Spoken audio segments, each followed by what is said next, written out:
Greetings, my name is Ben Dorman and I am the co-editor of Asian Ethnology.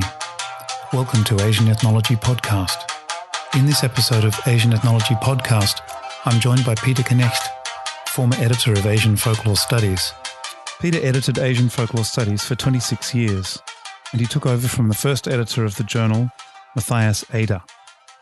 Peter, welcome. Thank you.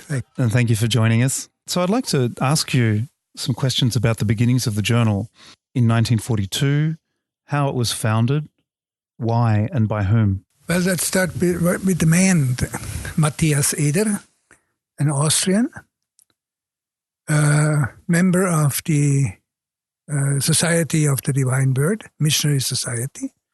And the society had taken over a university in Beijing, which was formerly run by the Benedictines, but they didn't find the people anymore, so they asked for somebody else to do this.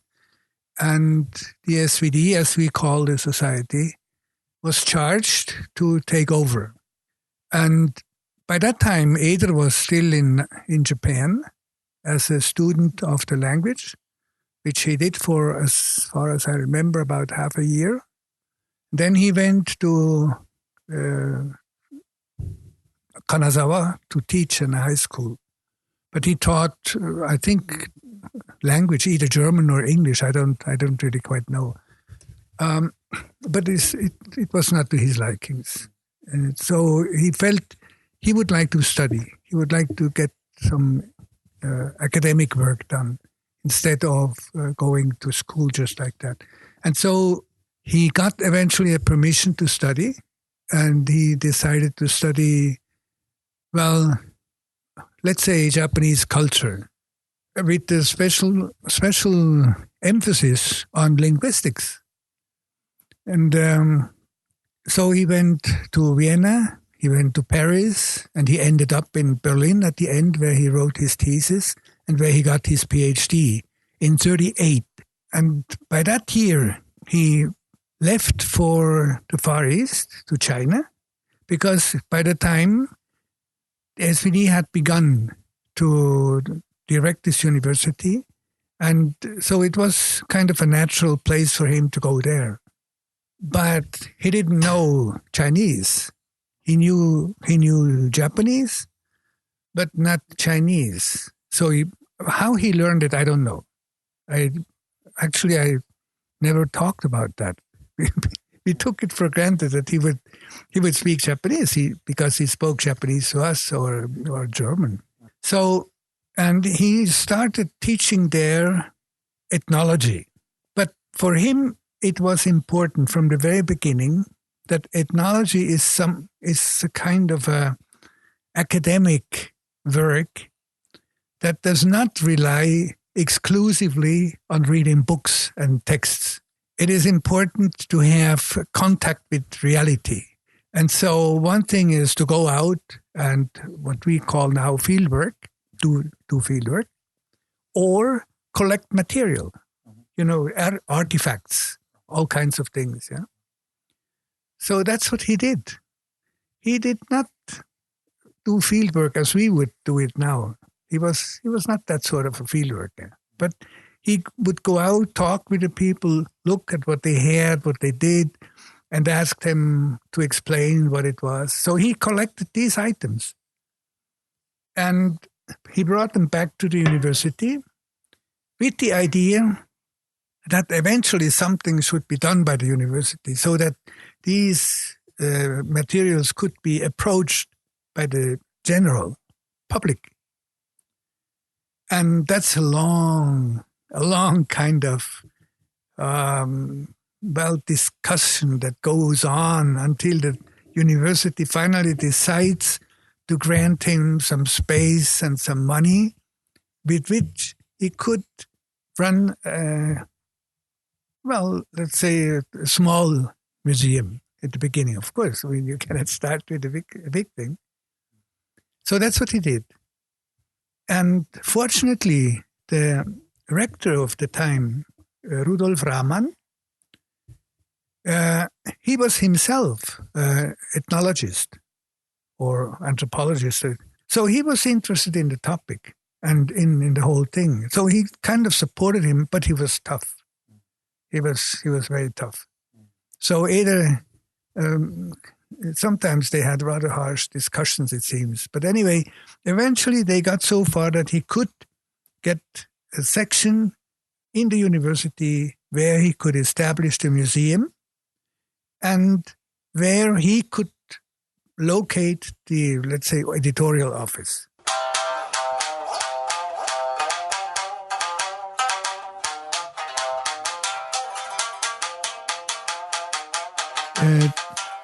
When the museum was founded, I'm not quite sure because it's older than the journal.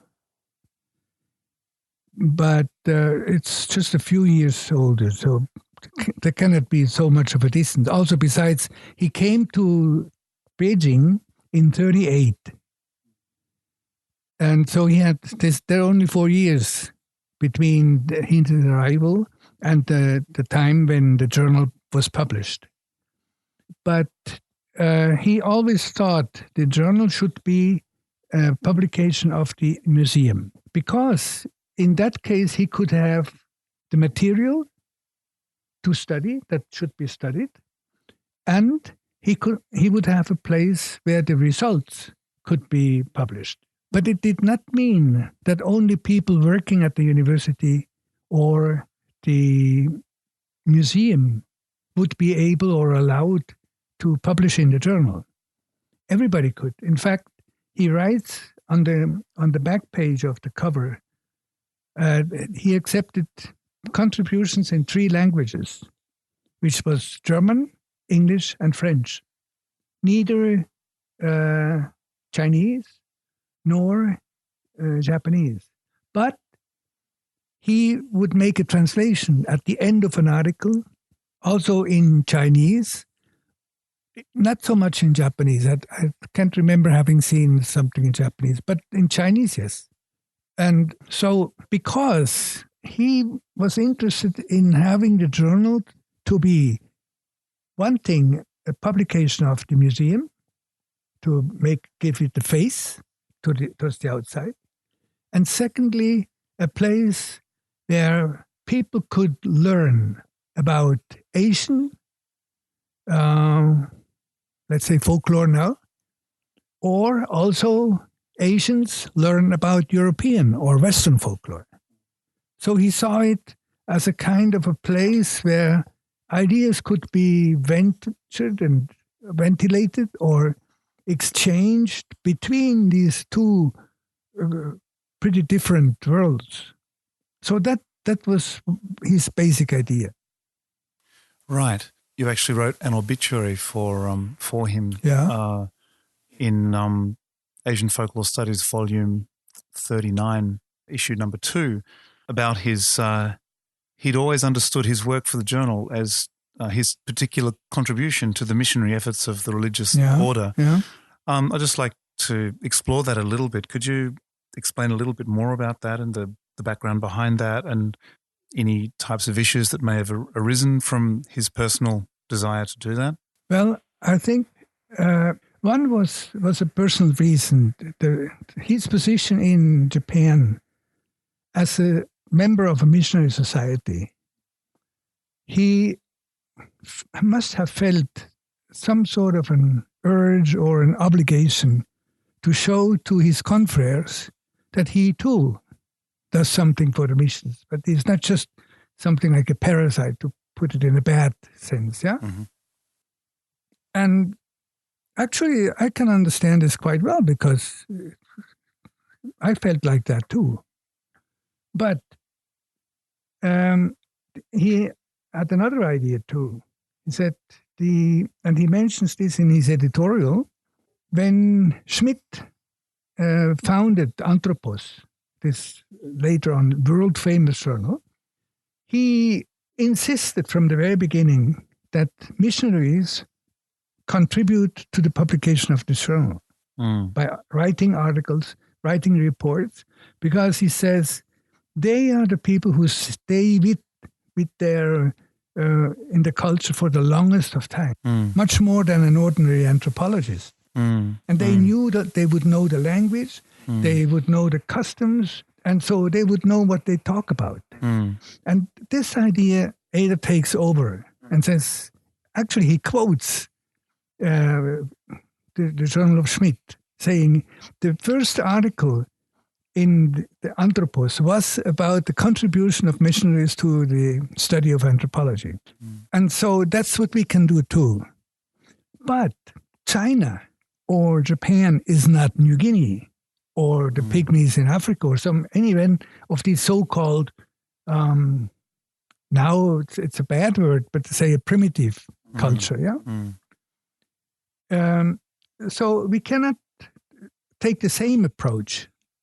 But for the missionaries who work in these in the culture like Japan or China or any other, like India too, it is important that they know the culture, and it is important that they contribute their knowledge, the knowledge they gained, to others who are outside. And he said, we can promote the knowledge itself. We can be a kind of a road where even a missionary can find an approach to the culture. And on the other side, once he or she gets used, they can talk about their experiences, which are to the advantage of others. So it's a two-way exchange between the two. But insofar he thought he would make an important contribution to the effort of the missionaries, because he was actually quite critical about the language competence of some of the missionaries. He said they don't know enough. And the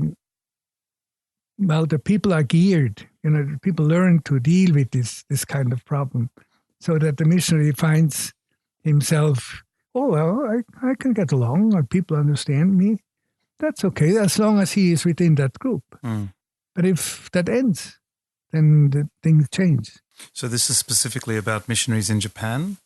Not only. No. It happens elsewhere. I know, but his criticisms were he was mentioning. No, but this was in the back of his head, let's say. Okay. It never turns up in the journal. He doesn't write about this because he probably thought, quite naturally, that it doesn't make much sense anyway. Right. I mean, internally you can talk about this, but you cannot publish put it into a publication like that. So that was, according to his thinking, the way he can contribute in an essential way to the missionary effort of the SVD or of other missionaries. Okay. So you mentioned Wilhelm Schmidt. Was he was a particularly influential figure in? It sounds like if he didn't follow, he mentioned he's got a photo of him in the first editorial and the first journal, and he doesn't mention him by name in that editorial. Oh, not in the editorial, but I mean, you have the photograph, the dedication to Schmidt. Yes, right. Although the dedication is in Latin, and I guess not everybody would speak Latin or understand Latin by that time. But anyway, that was the way it was done. But by that time, this is in 1942, during the war, Schmidt was very influential. Very influential. And also very, in a way, debated. Okay. He was a German. He had worked in Vienna. The journal Anthropos is founded in Vienna. And eventually he had to flee the Nazis. And so he went to Rome. He was good friend with the Pope at that time. So the Pope protected him. And eventually he came to Switzerland and where he founded his own institute then. And so he was, by that time, he was probably the most influential German anthropologist. Not so much in the sense that everybody would follow his method, but he was kind of a polemic person. Okay. So he would stir things, I see. and he would fight with others. So there was a lot of movement, although many others did not accept his method. And I mean, the method has quite some problems. But what he wanted to do is, we cannot say that people who are not so-called high cultures have no history. Right. Yeah. In German, they call it geschichtslose Völker, people without history. But this is nonsense. The only thing is they have no history that is written down. But their life, the way they live, the place where they live, has itself its history. And when we have the right eyes for it, we can read it. We can read it through the changes of social relations, for instance, the changes of work, the changes of the way in which people work together with nature and all these things. And that's what Schmidt wanted to do. His system was probably too rigorous. He made... Now he'd say, German, everything has to be regulated. And so he would do this. And that's what many people said, no, you can't do this. You don't have the proofs for this. It's too much idea than when you go out into the field and you look at the situation, it's not the way Professor Schmidt said. But he put this idea of even people we think have no history, have a history, but it's of another type. And he himself, actually, he was a linguist from the beginning, Schmidt. And that's why he could work. He could show the changes within languages, or when you see how a language develops, how it divides from another branch, these so-called trees. So that's what he did with culture. And actually, it's a quite interesting method where he tried to show that there were relations between this people A and the people B, although they are far apart by now. Right. And that's what Eder somehow mentions when he speaks about the historical method or historico-philological method. That's Schmidt idea. Although there he doesn't talk about Schmidt.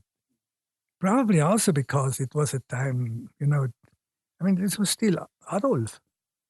Right. In the midst of the war. Right. And Schmidt was not the persona grata. Well, I think it is something like this. Yeah. He would never talk about that. He couldn't stand Hitler. Of course not. Schmidt? Schmidt was different. Oh, Schmidt okay. is kind of ambiguous, but Eder not. Okay. Eder was definitely.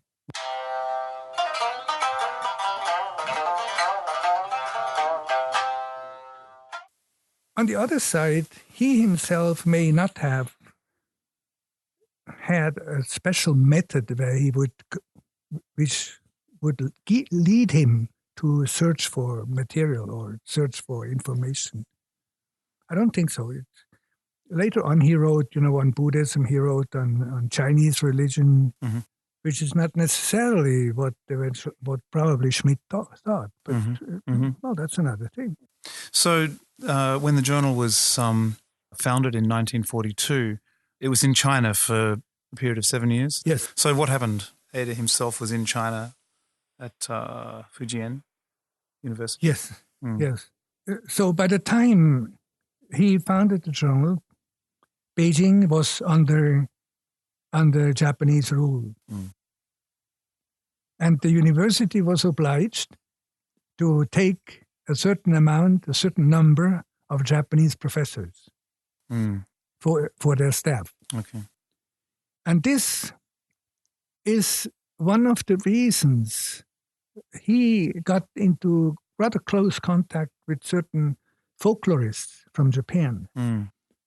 One of them is Yanagita Kunio. And then Naoe. Naoe was professor for quite a while at Beijing. and some others, I forgot the names now, but some of them wrote later in the journal, but they attended Kenkyukais he had, research groups he would run, things like that. So he had some sort of a rather vivid exchange and connection with them. Because he spoke Japanese and he lived in Japan but before. For the Chinese, the Japanese were the enemy. Right. And this became more and more strong with the leftist groups around Mao. Mm. And in 1949, Beijing was taken over. The new state was declared, and that was the end of the possibility for work for foreigners, especially missionaries. Mm. So these professors at Fujian, who were members of the SPD or other religious groups, they had to leave. Mm. Some of them were put into prison, but Eder was not. Eder, I don't know quite how he managed to get out. But anyway, they were put on a ship, but he could take along just a little bit of books. Mm.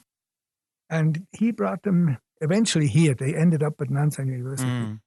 But he came to Tokyo because Nanzan did not exist like that yet. It was just in the process to be founded. But there was no place there to go. Right. Yeah, you mentioned again in your obituary that the journal went through a series of rebirths, is how you described it. And so connected to that, not just that move, any journal needs to have financial support and institutional support to survive. And so this was clearly a major threat to the journal. What was the financial backing at the beginning, and this series of rebirths, how does that come into this part of the story? Well, in the beginnings, the journal as well as the museum were paid by the university. So this was part of the university. So it was the natural thing that the university pays for it. Another question is whether that was enough or not. But anyway, at least it gave him a place to stay and a certain security that he can publish a journal. So he writes, it won't be a big journal, but we can come up to about 120 pages. Yeah, once a year. Okay. But when he came to Japan, Japan had nothing. There was, after the war, everything was destroyed. And, for instance, the Jesuits at Sophia University in Tokyo, they had a journal, still have, Monumenta Nipponica. Monumenta Nipponica could not be published for several years because they didn't get paper. Right. It was rationed. And for some reason, I do not know why, for some reason, Eder managed to get enough paper right away to have the journal he had finished. The editorial thing was all finished.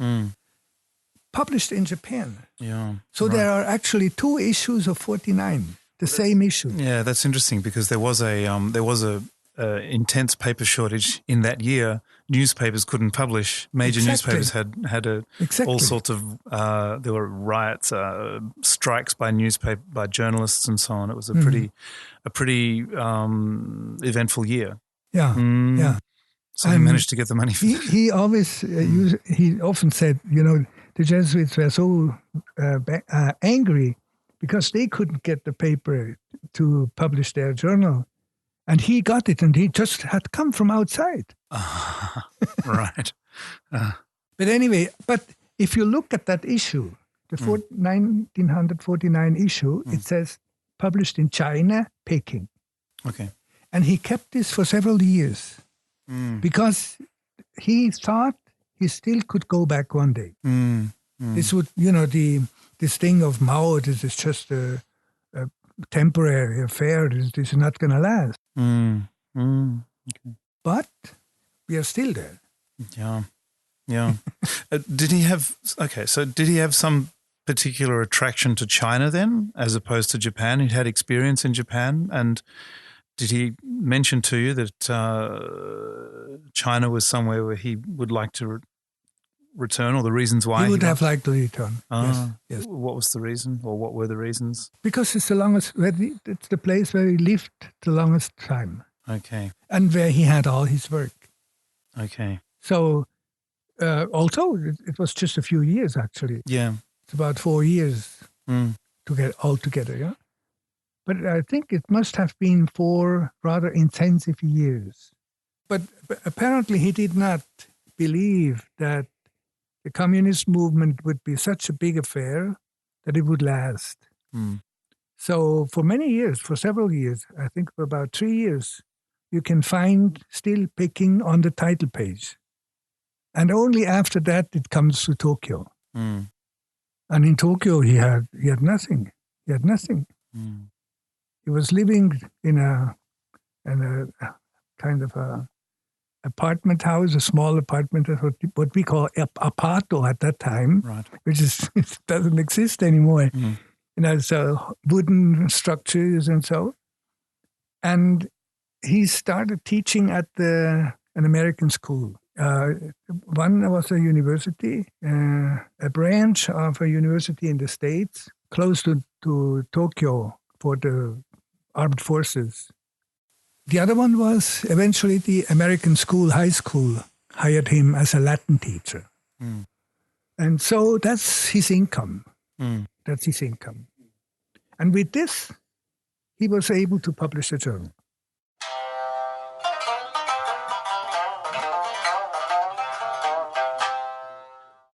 Actually, that raises an interesting point. I mean, you mentioned in your obituary about his viewing the journal as his own particular missionary contribution, but did the SVD see it in the same way? You mean the SVD? Yes. No. Okay, No. so I'd like to explore that a little bit. So the order itself didn't have any particular view of that. Well, this is a complicated question. You know, on one side, the order runs Nanzan University, founded and runs Nanzan University. So it's an academic institution. So it's understood, or they have to calculate with the fact that members of the society will teach at this university and not theology, or not philosophy also. But they have literature, they have sociology, all kinds of stuff. So there was always the friction between these two kind of worlds. On the one side, you have the missionaries, the full-time missionaries in the parishes and so and so. Right. And you have the people in the schools. And said, the people in the schools, what do? They don't do anything for mission work. But he did not think that way. He thought, well, those in the parish, let them do their work. That's okay. But I cannot do this. I'm not made for this. That's what he said. And so he decided to make the contribution he could make with a feeling of responsibility, and that was academic work. That's what he did. Okay, so do you feel that the society, did anyone in the society express any particular interest in the journal, or did they just let it go? I think for a while they just let it go. Okay. Because, you also have to imagine that when he came to Japan, there was no academic institution within the SVD. As I said, the foundation of Nanzan was just a fledgling. It was just a small plant by that time. So there was nothing big going on. And also the director of the time, Pache, he was very much interested in having this in connection with Schmidt. Schmidt wanted to have an institute of anthropology in Japan already in 1935. But it didn't formalize. It was impossible. They had no money, and then the war came, and it was all mixed up. And Pache said, listen, we have these famous people in anthropology. Why don't we use this for us too? That was the natural idea. But the community here in Japan was not prepared for that. Not at all. Gradually, they had people coming from China, those people who were expelled from the university in Beijing. They came to Nagoya. They stuffed a good part of the university in linguistics, in sociology, in literature, English and French, and in anthropology.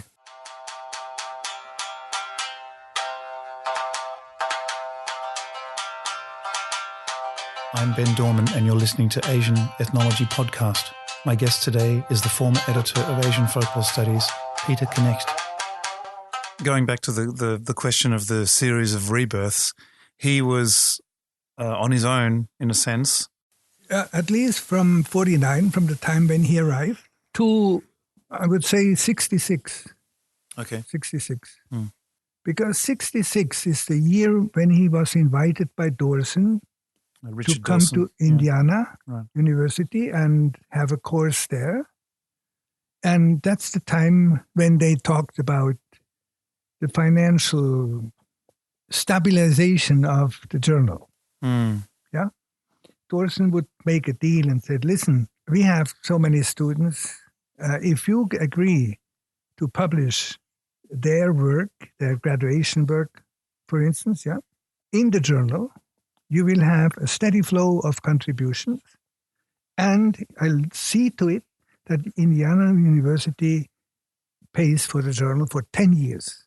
Right, so Richard Dorson had students from different Asian countries? Oh, yes. Okay, so that was the reason why he approached him in the first place. Yes, but, I think the expense the university had wasn't that big. Okay. Because, it's not published in America. It was published in Japan. And at that time, Eder published an issue for a little bit of money. Much less than by the time when I had to take over. So he could do this. Yeah? And that's probably also the reason why he had enough money with the one he gained himself by teaching. Yeah? Which was not the big affair either. But you have to imagine in the 40s, even the late 40s in Japan, or early 50s, there was not big boom yet. Not at all. Kodo Seicho, that's much later. Right. Sure. Then everything got more expensive. Paper, the 1960s, the work. And the first printer he had, for many years actually, until he came to Nagoya, was a man who was hired by the Salesians. That's also a missionary order. And the Salesians have a large school in Tokyo, in the west of Tokyo, in Kokubunji. And their training was not only academic, for the children, but also in terms of work. They had workshops, like how to use timber, all kinds of things. And one of these workshops was printing. Okay. And so they printed the journal for Eder. Shirai was the name of this man. This man, I met him several times when I was in Tokyo. He came to our house and he picked up the material and he brought the first prints. And so that's how I got to know him. But with the time going, he became more and more expensive. And as Japan's economy. And then when Eder came to Nagoya in early 70s, the university said, no, you have to look for somebody else. When he came to Nanzan. We are going to look for somebody. So that was the way they found Kenkyusha. Okay. And Kenkyusha, although it was an well-established commercial printing company, was much cheaper than this Shirai-san. But Eder had so much, it was a kind of friendship between the two. So he couldn't refuse. So by the time this business relation was finished, the university decided we are going to look for somebody else. Okay. And they came up with Kenkyusha. Okay. Now the funny thing is, Kenkyusha was in fact the first printer Eder hired when he came to Japan in 1949. Oh. But then they became too expensive. Uh-huh. And so that's how he found this Shirai, who, Shirai was happy to have some work. So that's how it went. And eventually they went apart. It didn't work. At the end, it didn't work anymore. So let's just go back to Richard Dorson for a second. In 1966, you mentioned that Eder went to Indiana University. Yeah. Dorson had these Asian students. He wanted to have a place for them to publish their work and arranged this deal to pay for the journal for the next 10 years. And part of the deal was also regarding the name of the journal. Yeah. Yes. Okay. Yes. And so what happened there? That was the contribution, let's say, the contribution to the deal by Eder. Okay. That he accepted the change of the title. Mm-hmm. Well, actually, it wasn't so outlandish. Because the idea of Dorson was to have the journal make more visible as a journal that deals in Asian matters. Mm-hmm. And Eder would not be against this. It was, in a way, his idea too. Mm-hmm. Mm-hmm. But he thought, having this European background from the way he studied, it was natural that he would go wider, not just limited to a certain area. But he said, Asian is as big as Europe or bigger, so it doesn't matter so much. And if it serves the students a purpose, and if it's a possibility to sell it better to more people, then why not? Why not? And that's how it worked. Once the deal with Indiana University dried up, he moved to Nanzan University in the early 73. Is that? In 73, definitely. Okay, yes. okay. Yes. And so, and you were living with him in a house in Tokyo, or just before that time? Oh yeah. Yeah. Since 66. Oh, I see. That means when I came to Japan, he was in Indiana. He was not in Japan. Okay. And so he came probably early 67. I don't remember that. But anyway, he was living in the same house, and we met every day at table so often. So that's how I got somehow to know about this journal. To some extent, I had known about it before too, so vaguely, just vaguely. But that's where I got into contact with him, and I would help him sometimes write a book review or something. Because he also said, I want you to be the editor eventually. But I'm not going to ask you to do the work before you finish your studies. Okay. And that was the big problem when he died. Oh. Because, I had done reading manuscripts or making corrections and so once in a while, but not the ordinary work. So I did not know how the journal worked. It sounds like his death was sudden. You felt a sense of responsibility to continue what he had done. Yes. Okay. Because that's what he hoped for. Yeah. And I was certainly not against it. I had studied anthropology by that time. And my focus in anthropology was from the very beginning on Japan. And especially on rural Japan. Right. That was my personal interest. Okay. And this comes in naturally with folklore. Because when I began studying this, I said I would like to do this sort of research. My professor said, but there's nobody with us who could teach you that way. So they would give you some guidance what to do, where to go, and that kind of thing. And they also prepared the possibility that I could do field work. And the beginning of this sort of idea is most probably, I think, with Eder's work. Because I myself was convinced by that time that I could not do parish work. That was not my thing. Okay. So when I read about his thinking that he had the same idea, I was kind of relieved. I thought, that's a possibility. And I never regretted that.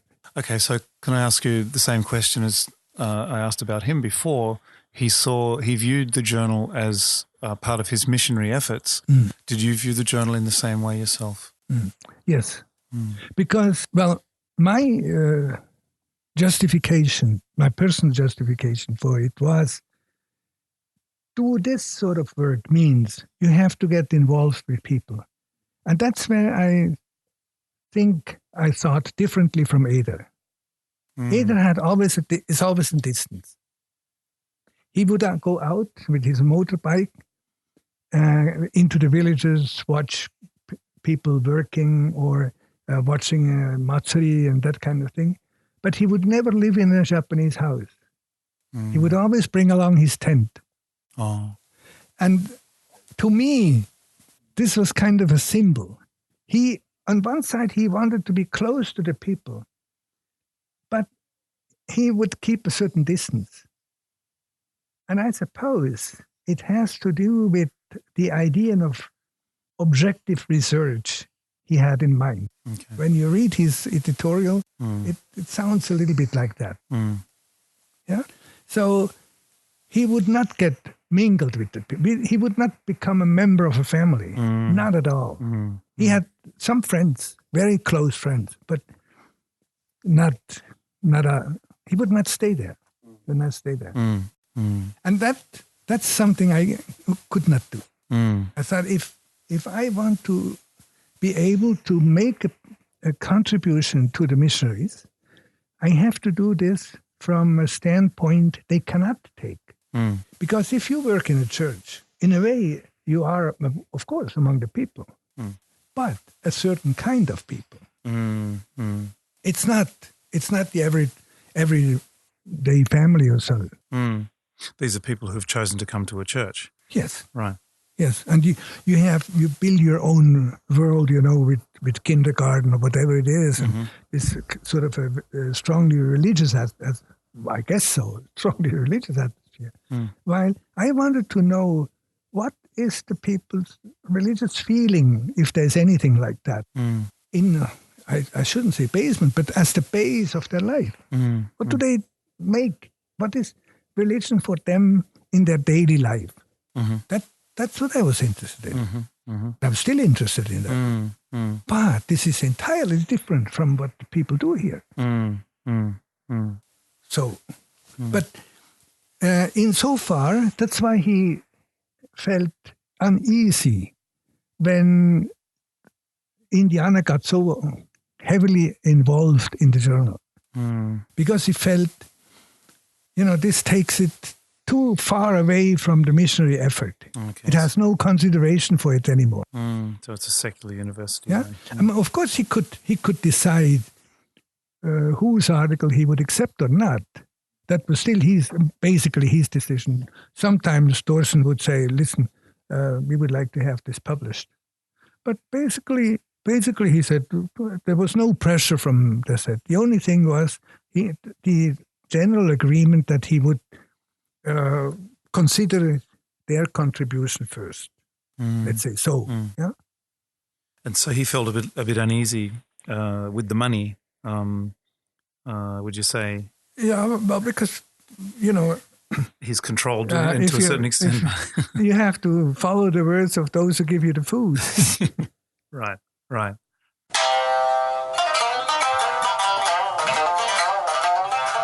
Eder received some support from fellow SVD members, including Robert Reimer, former president of Nanzan University. So what was Reimer's relationship to the journal? Reimer, he was one of those who would support him quite well. Okay. He was interested in the topic. He is a sociologist. And so it wasn't so out of the way. And besides, when Eder was abroad, like in Indiana, or he spent a year, I think, in Taiwan. He spent several months in the Philippines. During these times, Reimer was the one to take care of the journal. Oh, I see. Do the basic editorial work and so this kind of thing. And so Reimer was, when he became president, he was very much interested in making sure that the journal goes well. Mm. And that was my time. So we had no problem anymore with finances. I didn't have to worry about finances. When was that? When you say it was your time, you mean your time as an editor, as the editor, or when you first came to Nanzan University? No, that was after I became the editor. Peter Knecht, thank you very much for your time. Thank you.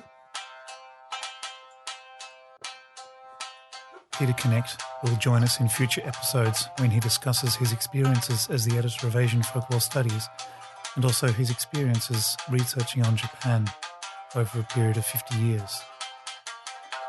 My name is Ben Dorman and you've been listening to Asian Ethnology Podcast.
Ben Dorman, thank you very much.